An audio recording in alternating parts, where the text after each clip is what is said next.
You ask Tiger to solve. This deals with linear equations with one unknown.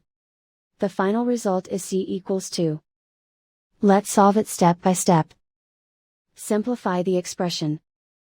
Find the greatest common factor of the numerator and denominator. Factor out and cancel the greatest common factor.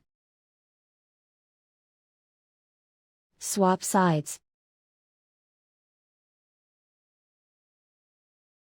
Isolate the c. Multiply both sides by 4. Group like terms. Multiply the coefficients. Simplify the fraction. Multiply the fractions. Find the greatest common factor of the numerator and denominator.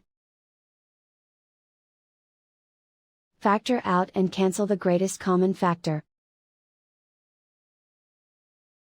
And so the final result is c equals 2.